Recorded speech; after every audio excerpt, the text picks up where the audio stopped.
Sa Majesté Carnaval. Illustration de Stéphanie Bardy. Texte de Gilles. Chez Magnard Jeunesse.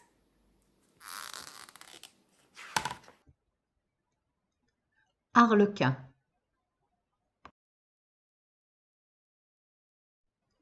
Polichinelle.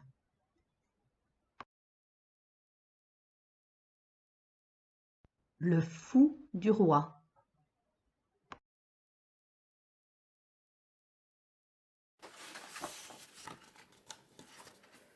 Plus Mardi Gras approchait, plus Arlequin, Polichinelle et la sorcière s'inquiétaient. Rien n'était prêt, ni les chars, ni les costumes. Le fou avait bien commencé les préparatifs, mais trop tard, semant une belle pagaille dans toute l'île.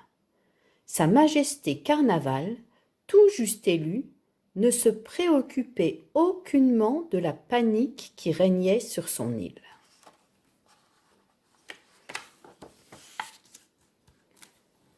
Sa Majesté Carnaval profitait pleinement des joies et des avantages de sa nouvelle situation de roi. Quant au fou, il se lançait dans les inventions les plus délirantes et les toquades les plus folles, et partout dans l'île, on entendait tinter les clochettes de son bonnet.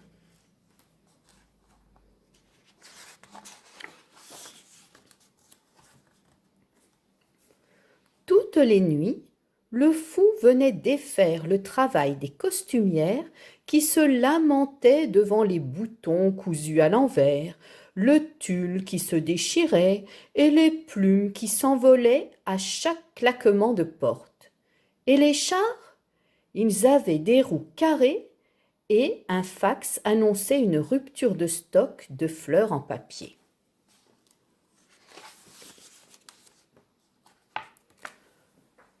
Le fou apprenait à la garde royale à marcher sur les mains ou sur des échasses de 3 mètres de haut. Un véritable vent de folie s'était emparé de l'île, mettant en péril la célébration du carnaval. Mais le roi riait des pitreries de son fou et ils devinrent les meilleurs amis du monde.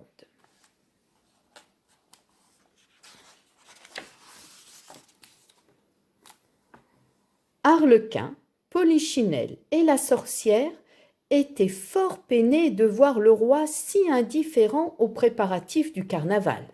« Votre Majesté, l'hiver se termine. Le printemps arrive et rien n'est prêt pour Mardi Gras. Dans ce cas, annulons le carnaval. Mais vous n'y pensez pas, tous vos sujets vous attendent. »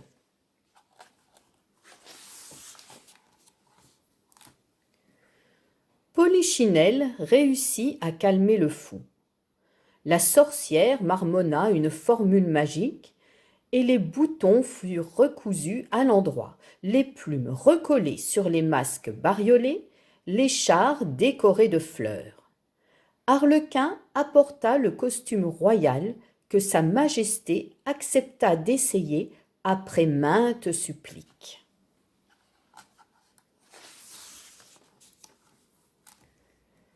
Sa Majesté Carnaval commençait à se poser des questions.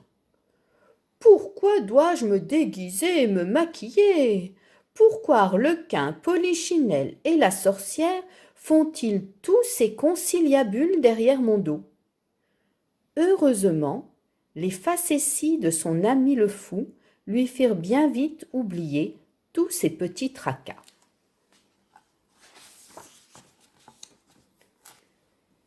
Enfin, tout est prêt. Le cortège se rassembla sur la grande place.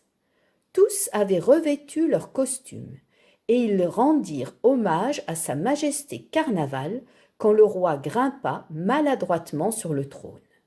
Arlequin et Polichinelle poussèrent un soupir de soulagement. Le carnaval pouvait commencer.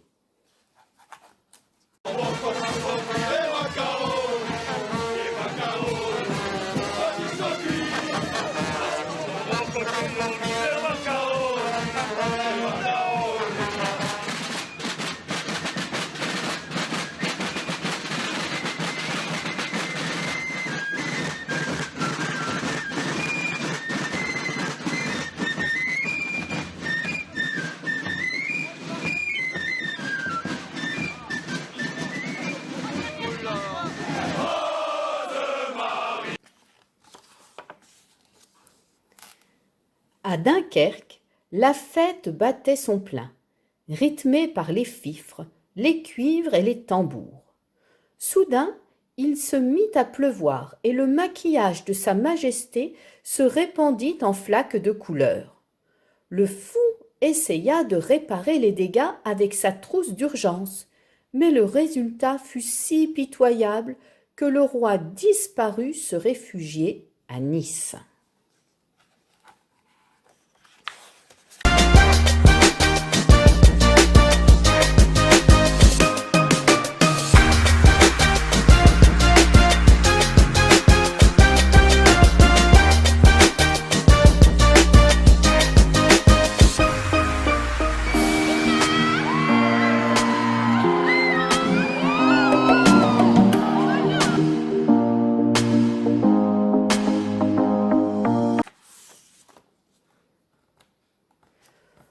Confortablement installé sur son char, la couronne sur la tête, le sceptre à la main, Sa Majesté Carnaval se pavanait.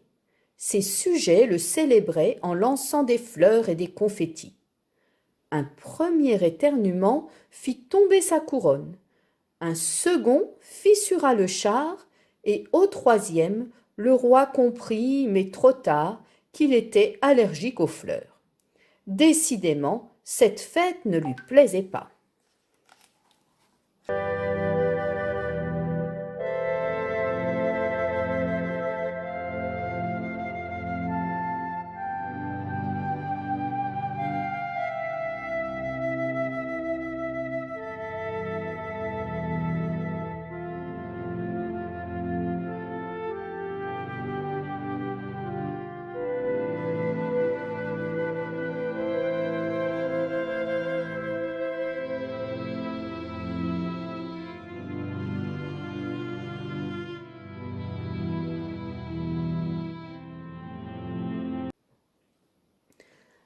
La gondole volante les déposa à Venise.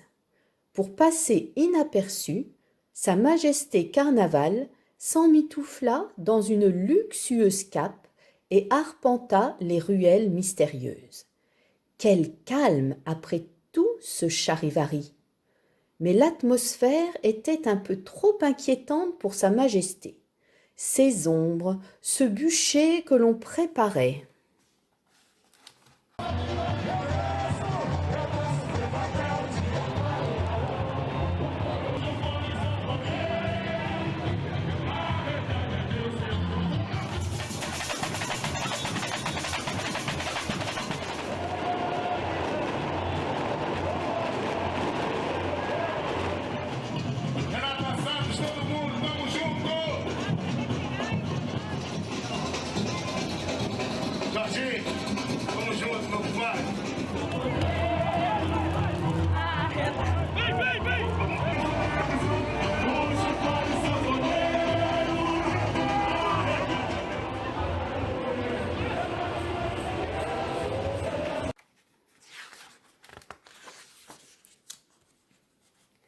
Sa Majesté Carnaval fut content de quitter Venise. À Rio, la folie régnait. Ses sujets chantaient et dansaient au rythme de samba endiablés, dans des costumes constellés de paillettes dorées. Pris dans la foule, le cortège l'entraînait malgré lui. En voyant l'énorme bûcher sur la plage, il comprit soudain que sa mort était proche.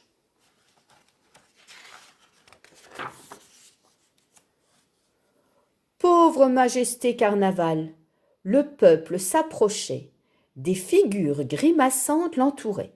Sa Majesté Carnaval cria, mais sa voix fut couverte par des rires et des applaudissements. Des mains se tendirent vers lui, la foule l'oppressait.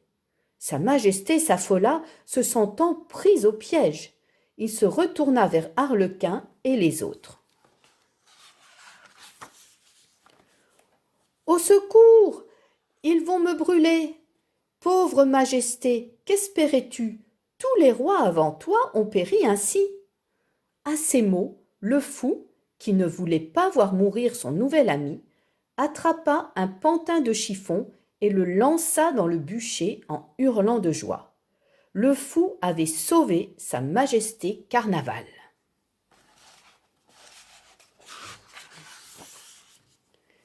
Quand Sa Majesté Carnaval retrouva son île, il était heureux. Grâce au fou, il avait enfin réussi à mettre fin à la terrible malédiction de mort qui frappait tous les rois Carnaval. Depuis ce jour, Sa Majesté coule des jours paisibles, car désormais, à Mardi Gras, on ne brûle plus qu'un pantin de chiffon.